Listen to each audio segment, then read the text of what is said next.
Hindi ako makalakad mag-isa. Kailangan may alalay ako para mag-guide sa akin. Buwan ng Hulyo, nang malaman ng publiko na may malubhang karamdaman ng dating komedyanteng si Sammy Lagmay. Ang sakit na diabetes na natuklasan 5 years ago ay nauwi sa halos pagkabulag at pagkakaroon ng sakit sa bato o kidney. Ayon sa doktor ni Sammy, nasa end stage na ang kidney disease nito. Star Talk TX caught up with the ailing comedian at the Quezon City General Hospital yesterday morning. Tanggap ko na rin iyo.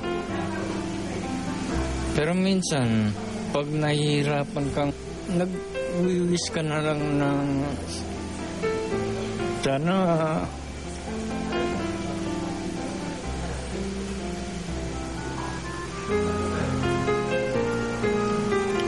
mamatay ka na lang. Gusto ko pa sana magtrabaho. Kaso lang, talagang hindi na kaya. Konting galaw lang, iniingal na ako. Kulang daw sa dugo. Kaya sasalinan ako ngayon. Ang kapatid ni Sammy na si Maylene Lagmay Mariano ang umaalalay dito araw-araw. Legally separated ang komedyante sa kanyang misis na naninirahan sa Amerika kasama ang dalawa nilang anak na babae. Nasa bansa naman ang isa pa nilang anak na lalaki. Hindi na ako umaasa sa kanila kasi hindi naman ganun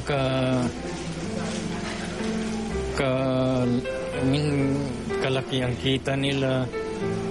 Estudyante lang naman yung mga anak ko. Kahit gusto ka nilang umuwi, hindi sila makauwi kasi ang mahal na pabasahe.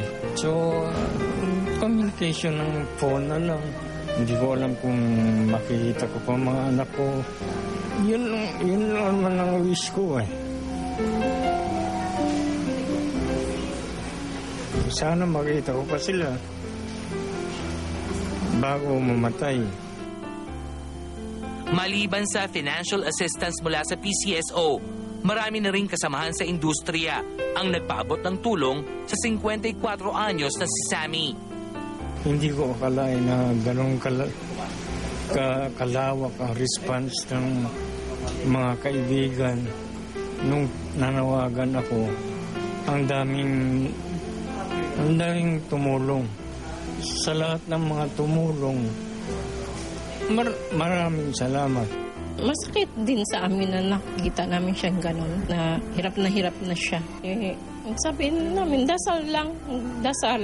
Tapos sa tulong ng mga kaibigan niya, kaya nakapagpatuloy siya ng pagpapagamot niya dahil marami na rin ang tumulong talaga.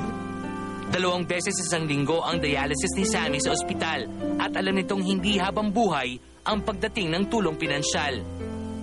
Gayunman, tiniyak ng komedyante na handa na siya sa anumang posibleng mangyari.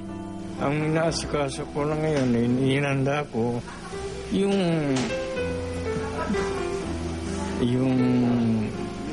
memorial plan. Bumili na ako para kung mamatay man, may paglilibingan na. Mawala man ako, no? Maiwan ako na ganoon pala. Marilig lang sa amin lang makaiwan ako ng ngiti. Parang Dolphy. Diba? Banggitin mo ng Dolphy na napapangiti ka na. Sana ganoon din ako. Kaya salamat kung sakaling ganoon man ang nangyayari.